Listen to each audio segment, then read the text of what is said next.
Hello दोस्तों, online classes में आप सभी का स्वागत है। दोस्तों, आज का हमारा टॉपिक है यानी कंप्यूटर की कार्यपद्धति के बारे में आज हम अध्ययन करेंगे। कंप्यूटर की कार्यपद्धति में क्या होता है, क्या क्या नहीं होता। कंप्यूटर की कार्यपद्धति में सबसे पहले आता है हार्डवेयर और सॉफ्टवेयर। हार्डवेयर और सॉफ्टवेयर क्या होते हैं? हार्डवेयर वो होते हैं जो हमारे भौतिक संरचना को यानी के आधार पर हम उनको देख भी सकते हैं, स्पर्श भी कर सकते हैं, वो हार्डवेयर कहलाती है। हार्डवेयर के रूप में आपको एग्जाम्पल के रूप में जैसे मॉनिटर होता है, कंप्यूटर का मॉनिटर, कंप्यूटर के प्रिंटर और कंप्यूटर का कीबोर्ड, माउस, ये सब एक हार्डवेयर के रूप में आते हैं जो हमें भारी सामान यानी भारी जैसे प्रिंटर, स्कैनर, इस monitor, memory card, pen drive, mouse, keyboard, speaker, ये वगैरह सब हार्डवेयर के रूप होते हैं। इनको हम देख भी सकते हैं जो हमारे सामने होते हैं। सॉफ्टवेयर वो होता है, सॉफ्टवेयर एक यानी प्रोग्राम होता है, प्रोग्रामों का एक समूह होता है, उसे सॉफ्टवेयर कहा जाता है। क्या कहते हैं उसको? सॉफ्टवेयर कहते हैं। सॉफ्टवेयर में 3 प्रकार के सॉफ्टवेयर यानी एक सॉफ्टवेयर होता है जिसमें 3 प्रकार के सॉफ्टवेयर होते हैं। सिस्टम सॉफ्टवेयर, एप्लीकेशन सॉफ्टवेयर और ब्राउज़र, ये तीनों ही सॉफ्टवेयर होते हैं। सिस्टम सॉफ्टवेयर में क्या होता है? सिस्टम सॉफ्टवेयर में यानी आपको आता है, एक होता है application software operating software, utility software, device driver software और ब्राउज़र है। ये सब क्या होते हैं? ऑपरेटिंग सॉफ्टवेयर यानी सिस्टम सॉफ्टवेयर में होते हैं। जबकि एप्लीकेशन सॉफ्टवेयर होता है जो यूजर की आवश्यकता के अकॉर्डिंग उन सॉफ्टवेयर का विकास किया जाता है। एप्लीकेशन सॉफ्टवेयर जो यूजर की आवश्यकता के अकॉर्डिंग बनाया जाता है। जैसे यूजर्स को किसी कार्य को करने के लिए, जैसे डॉक्यूमेंट या बनाना, सर्टिफिकेट बनाने के लिए हमें MS वर्ड सॉफ्टवेयर की आवश्यकता होती है। फ़ोटोशॉप या फ़ोटो को बनाने के लिए, फ़ोटोशॉप की कोई ग्राफिक पम्पलेट या डिज़ाइन करने के लिए हमें कोरल ड्राइव सॉफ्टवेयर की आवश्यकता होती है। ग्राफिकल वाले सॉफ्टवेयर की एजुकेशन को हल करने के यानी जो एजुकेशन से रिलेटेड जो भी काम करने के लिए हमें एजुकेशन सॉफ्टवेयर के लिए हमें MS वर्ड की सॉफ्टवेयर की यूज पड़ती है। पेंट सॉफ्टवेयर, ये हमें कोई डिज़ाइन या फ़ोटो को एडिट करना है तो पेंट सॉफ्टवेयर की, फ़ोटोशॉप की, ये हमारी आवश्यकता के अनुसार सॉफ्टवेयर होते हैं। जबकि ऑपरेटिंग सॉफ्टवेयर होते हैं जो यूजर और हार्डवेयर को कनेक्टिविटी करने के लिए हमें ऑपरेटिंग सॉफ्टवेयर की आवश्यकता होती है। ऑपरेटिंग सॉफ्टवेयर जैसे माइक्रोसॉफ्ट कंपनी के द्वारा माइक्रोसॉफ्ट विंडोज़ ऑपरेटिंग सॉफ्टवेयर होता है, लिनक्स होता है, लिनक्स OS और यूनिक्स वाला भी होता है। ये हमारे क्या है? ऑपरेटिंग। यूटिलिटी सॉफ्टवेयर वो होते हैं जो हमें हार्डवेयर को, जो हमारे कंप्यूटर प्रोग्राम में जो अवांछनीय फाइलें होती हैं उनको डिलीट करने के लिए हमें यूटिलिटी सॉफ्टवेयर की आवश्यकता होती है। और जबकि डिवाइस ड्राइवर सॉफ्टवेयर ये सिस्टम सॉफ्टवेयर के अकॉर्डिंग आते हैं। डिवाइस ड्राइवर सॉफ्टवेयर वो होता है जो हमें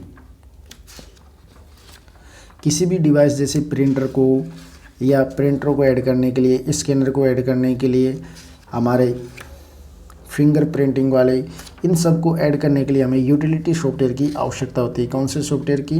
हमें यूटिलिटी सॉफ्टवेयर की आवश्यकता होती है, डिवाइस ड्राइवर सॉफ्टवेयर की आवश्यकता होती है।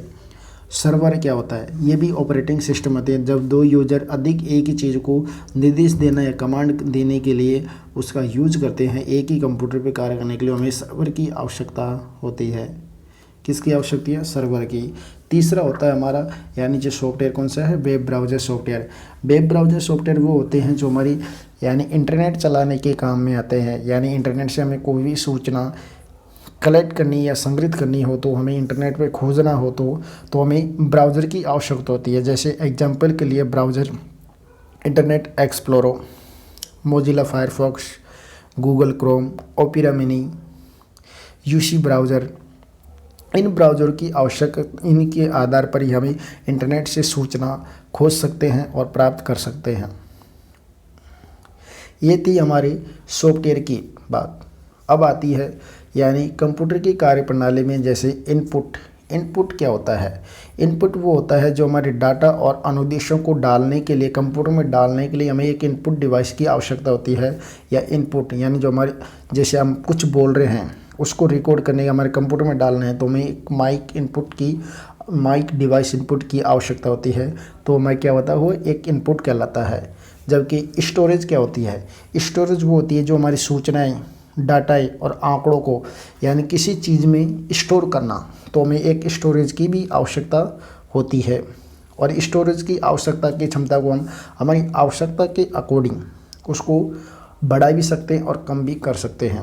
जबकि एक प्रोसेसिंग क्या होती है? प्रोसेसिंग वो होता है जो हमारी डाटा, हमारी यानी जो इनपुट के द्वारा जो डाटा प्राप्त होता है, क्या होता है, एक डाटा प्राप्त होता है इनपुट के द्वारा जो एक डाटा प्राप्त होता है उनको कंप्यूटर में यानी जो एनालॉग फॉर्म से डिजिटल फॉर्म में चेंज करना या परिवर्तन करना, वो एक प्रोसेसिंग होती है। प्रोसेसिंग के मतलब होता है ALU।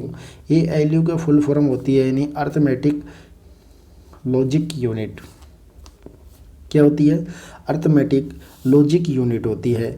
तो हमने इनपुट पढ़ लिया, स्टोरेज पढ़ ली और प्रोसेसिंग पढ़ लिया। जबकि एक और बच गया आउटपुट। आउटपुट क्या होता है?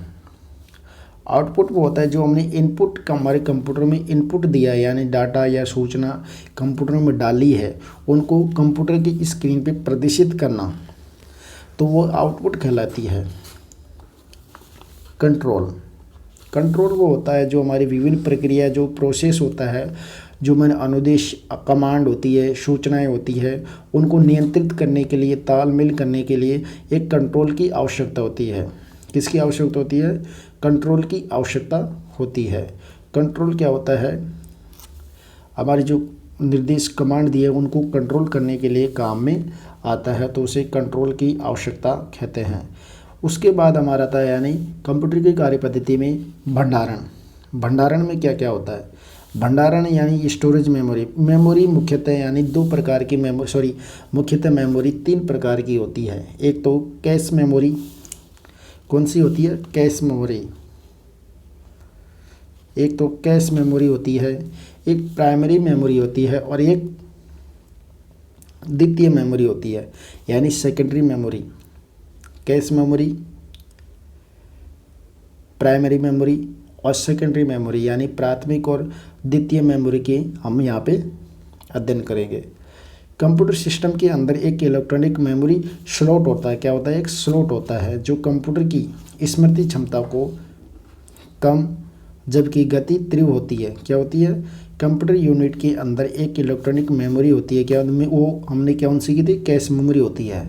जो इलेक्ट्रॉनिक क्षमता होती है वो कैश मेमोरी होती है, जो हमारी कंप्यूटर की यानी जो कैपेसिटी को कम और ज़्यादा कर सकती है।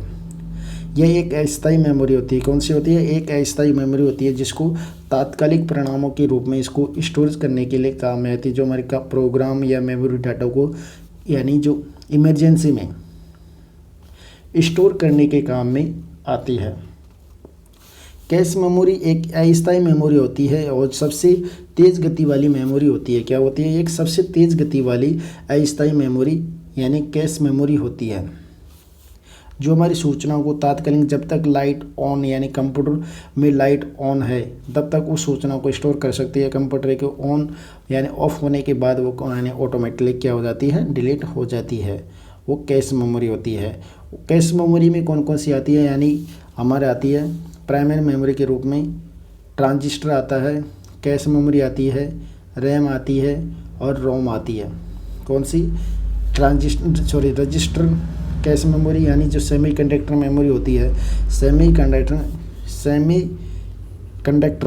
रजिस्टर और कैश मेमोरी, रोम मेमोरी और रैम मेमोरी, ये हमारी कौन सी मेमोरी आती है? प्राइमरी मेमोरी के अंदर आती है, जो हमने कैश मेमोरी के बारे में डिस्कशन किया था। दूसरी मेमोरी आती है हमारी सेकेंडरी मेमोरी। सेकेंडरी मेमोरी में जो हमारी डाटा को यानी जो डाटा या सूचनाएं होती है उनको स्थायी रूप में स्टोर करने के काम में आती है। इसको नॉन वोलेटाइल के रूप में भी जाना जाता है। किसके रूप में? नॉन वोलेटाइल के रूप में भी जाना जाता है। द्वितीय मेमोरी यह क्या होती है? एक स्थायी मेमोरी होती है। इसको दूसरी भाषा में यानी सहायक मेमोरी भी कहा जाता है, जो डाटा, सॉफ्टवेयर तथा इनको स्टोर करने के काम आती है। और कंप्यूटर का जो प्रोसेस के द्वारा जो पहले में सहायक मुख्य मेमोरी को लाया जाता है उसको एक अस्थायी मेमोरी के रूप में होती है। और ये मेमोरी यानी मैग्नेटिक डिस्क के रूप में होती है और ऑप्टिकल डिस्क के रूप में और हार्ड डिस्क के रूप में। किसके रूप में होती है? ये मेमोरी यानी मैग्नेटिक डिस्क के रूप में और ऑप्टिकल डिस्क के रूप में और हार्ड डिस्क के रूप में ये मेमोरी पाई जाती है। उसके बाद आता हमारा रैम। रैम क्या होती है? रैम एक प्राइमरी मेमोरी का ही भाग होता है जो हमारे मदरबोर्ड में लगाया जाता है। यह मैम एक अस्थायी यानी वोलेटाइल मेमोरी होती है जो प्राथमिक मेमोरी का ही भाग माना जाता है, जो सेमीकंडक्टर से मिलकर बना होता है। यानी रैम का फुल फॉर्म नाम होता है रैंडम एक्सेस मेमोरी। क्या होता है? रैंडम एक्सेस मेमोरी इसका रैम का फुल फॉर्म नाम होता है, जो एक सेमीकंडक्टर के द्वारा बनाया जाता है। किसके द्वारा? एक सेमीकंडक्टर के द्वारा बनाई जाती है। और यह एक अस्थायी मेमोरी होती है। क्या होती है? एक अस्थायी मेमोरी होती है जो प्राथमिक मेमोरी का भाग होता है और ये किसी अंतरिम परिणाम को अस्थायी तौर पर हमारे रैम में स्टोर कर सकती है। जो कोई भी कंप्यूटर में प्रोग्राम रन कर रहा होता है उसको अस्थायी तौर पर इसके अंतरिम के रूप में क्या करती है? स्टोर करने के काम में आती है। उसके बाद आती है रोम। रोम क्या होती है? रोम की फुल फॉर्म होती है रीड ओनली मेमोरी। क्या होती है? रीड ओनली मेमोरी होती है जो सेमीकंडक्टर मेमोरी चिप मानी जाती है। इसको भी यह एक प्राथमिक मेमोरी का ही भाग माना जाता है जो नष्ट हो जाती है, जिसमें संग्रहित जो डाटा होता है न तो नष्ट होता है और ना ही बदला जा सकता है। ओनली ये मेमोरी ऐसी होती है जिसमें जो डाटा होता है उसको तो ना तो डिलीट कर सकते हैं और ना ही उसको चेंज कर सकते हैं। कौन सी मेमोरी में? रोम मेमोरी में। रोम का मतलब रीड ओनली मेमोरी। ओनली इस एक बार टाइप जो सूचना डालने के बाद उन सूचनाओं को ना तो चेंज कर सकते हैं और ना ही डिलीट कर सकते हैं। System unit. सिस्टम यूनिट का मतलब होते हैं यानी सीपीयू। सीपीयू जो हर पर्सनल कंप्यूटर सिस्टम होता है उसका मुख्य हार्डवेयर होता है। क्या होता है? मुख्य हार्डवेयर होता है सीपीयू, जिसमें पावर सप्लाई होती है, मदरबोर्ड होता है, सेंट्रल प्रोसेसिंग यूनिट यानी जो सीपीयू पाया जाता है, माइक्रो प्रोसेसर होता है और मुख्य मेमोरी आती है। जो सिस्टम यूनिट होता है, सिस्टम यूनिट में क्या आता है? सिस्टम यूनिट को एक पर्सनल कंप्यूटर सिस्टम का मुख्य आधार यानी हार्डवेयर का मुख्य आधार माना जाता है। यानी कौन सा होता है? यूनिट सप्लाई मदरबोर्ड होती है, सेंट्रल प्रोसेसिंग यूनिट जो प्रोसेस यानी सीपीयू होता है, माइक्रो प्रोसेसर होता है या और मेमोरी होता है। उन सब को एक केबिन के रूप में ऐड किया जाता है और उनको सिस्टम यूनिट के रूप में जाना जाता है। उसके बाद आता है मदरबोर्ड। क्या है मदरबोर्ड? मदरबोर्ड कंप्यूटर का वह भाग है जो मुख्यतः सर्किट बोर्ड है। क्या होता है? जो कंप्यूटर का मुख्य सर्किट बोर्ड माना जाता है। इसमें मदरबोर्ड पर सीपीयू, रैम, रोम, मेमोरी आदि उपकरण लगे होते हैं। प्रोसेसर भी लगा हुआ होता है। क्या होता है? प्रोसेसर, रैम, सप्लाई यानी SUMPS। क्या होता है? SUMPS supply mode power supply, ये लगा होता है। कौन कौन से? सीपीयू लगा होता है। इसमें सीपीयू क्या होता है? मदरबोर्ड पर सीपीयू लगा होता है, रैम रोम लगी होती है, ये आदि सब मदरबोर्ड पे लगाया जाता है। कंप्यूटर के अन्य उपकरण जैसे input device, output device, unit, hard disk, CD drive, sound card और ये मदरबोर्ड पे ही होते हैं। किस पे होते हैं? Hard disk, CD drive, sound card, input output device, ये सब मदरबोर्ड पे ही लगाया जाता है। उसके बाद आता है सेंट्रल प्रोसेसिंग। क्या होता है? Central processing unit. Central processing unit वो होता है जो कंप्यूटर को हृदय यानी जो कंप्यूटर का हृदय भी कहा जाता है या मस्तिष्क भी कहा जाता है, यानी सेंट्रल प्रोसेसिंग यूनिट, सी यानी सीपीयू या माइक्रो प्रोसेसर, जो कंप्यूटर का हृदय या मस्तिष्क भी कहा जाता है, जो जिसमें सभी कार्य को क्या करते हैं, निर्देशित, कंट्रोल और उनको व्यवस्थित करने का काम भी सीपीयू के द्वारा ही किया जाता है। और जिसमें सीपीयू एक स्टोरेज प्रोग्राम यानी इनको इंस्ट्रक्शन ट्रेड आधार का काम करता है, यानी आधार प्रदान करता है। सीपीयू को हम 3 भागों में बांट सकते हैं, एक तो कंट्रोल यूनिट के रूप में, अर्थमेटिक लॉजिक यूनिट के रूप में यानी एएलयू के रूप में, और मेमोरी रजिस्टर के रूप में। कंप्यूटर को यानी जो सीपीयू होता है उसको 3 भागों में बांटा गया है। कितने भागों में? Control unit, arithmetic logic unit और मेमोरी रजिस्टर। सीपीयू को 3 भागों में बांटा गया है। सीपीयू को प्रभावित करने वाले कारक कौन कौन से हैं? सीपीयू को प्रभावित करने वाले कारक, एक तो कंप्यूटर की घड़ी टाइमिंग वाली, ये भी सीपीयू को प्रभावित करता है। रजिस्टर मेमोरी, ये भी सीपीयू को प्रभावित करता है। शब्द पारस, ये भी सीपीयू को इफेक्टेड करता है। कैश मेमोरी, सिस्टम बस, समांतर गणना और सीपीयू व अन्य उपकरणों के जो बीच में संवहन होता है, ये सब कंप्यूटर की गति को प्रभावित करने वाले कारक है। क्या होता है? ये सब कंप्यूटर की जो स्पीड होती है उसको प्रभावित करने वाले कारक है। कंप्यूटर घड़ी, रजिस्टर मेमोरी, शब्द पारस, कैश मेमोरी, सिस्टम बस और समांतर गणना या सीपीयू व अन्य उपकरणों के बीच का संबंध माना जाता है। उसके बाद आता है हमारा इनपुट और आउटपुट डिवाइस कौन कौन से हैं, ये हम अगले वीडियो में पढ़ेंगे।